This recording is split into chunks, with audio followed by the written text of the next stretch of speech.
Can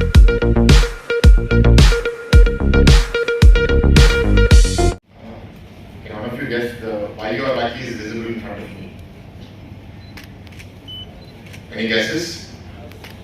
You're able to graduate with your family watching you physically. That's not the case in many of our graduations. In fact, all of our other graduations, we are not able to fit in the family members in the same hall, and then chirping of children in the back.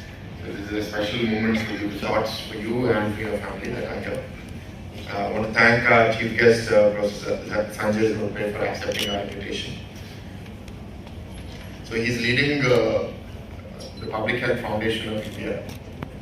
So when we had COVID, the pandemic, it's a public health crisis. And as a country, I think we were running against time to catch up with it.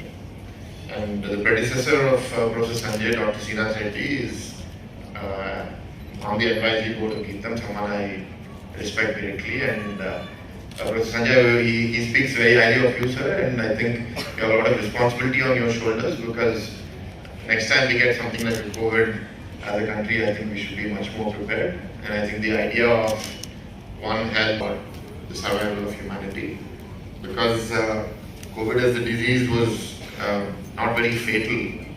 I think we were able to live through it by losing only few people compared to some other more deadly diseases.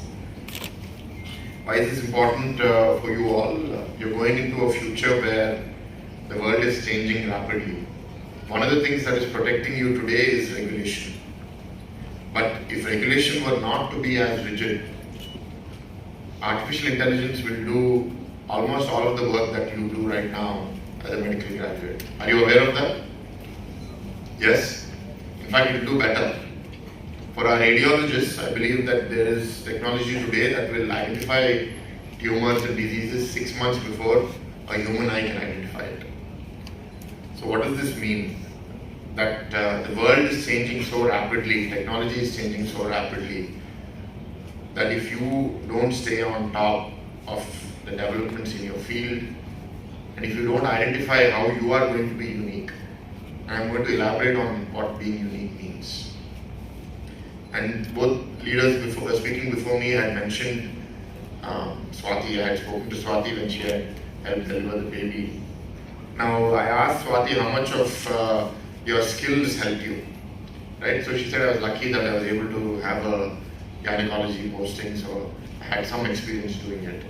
But in the train, she didn't have any equipment, and she could have easily said that I am not a doctor, or put the blanket back on her face and say I don't want to deal with this. And even when she went there, I think skill was a part, yes, but the more important part was character, which is doing the right thing even when nobody is watching. And I think that will distinguish between a human being and technology or artificial intelligence as we proceed. So if we don't do the right thing when nobody is watching, I know that all of you have this environment where academic integrity and discipline towards your academics is questionable. I can't say that all of you are extremely committed towards your academics, but you're here. That means you crossed the bar. But passing an exam doesn't mean mastery over the subject. And passing an exam or getting a degree is merely the beginning, it's not the end. And as the speakers have said, unfortunately in the medical field, if you want to do advanced care, an undergraduate degree is insufficient. How many of you are happy that you're a doctor now that you've graduated? Raise hands. About 60-70% are shyly raising their hands. So I don't know what the other 30% are thinking. Maybe your parents forced you into it. You spent a lot of money, close to 1 crore. But now the undergraduate degree is completed. It's sunk cost, money is gone. So the argument for the future should not be I have spent 1 crore, hence you should continue. And why I'm saying this, and I think an example that the Vice Chancellor has given, is that practicing medicine or practicing healthcare is the primary pathway that many of you will take, but it is not the only pathway.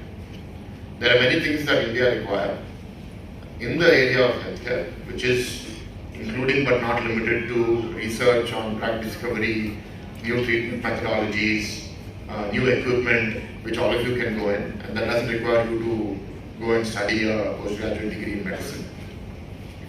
Or you can become a public health specialist, like how Professor Sanjay is here, help develop the public health infrastructure. You can become a manager. Believe me, we are searching for good managers in this institution and also in other institutions in healthcare. It has been extremely difficult. Some of your parents may be doctors here, and some of them may also be running hospitals or clinics and believe that they are good managers. Believe me, many of them are not. Because management is a different trade, and that requires you to think like a people manager, and it requires different skill sets, different experiences. So if you want to go study an MBA, great. I'll encourage that also. So what I'm trying to say is that yes, in some sense you have limited your choice set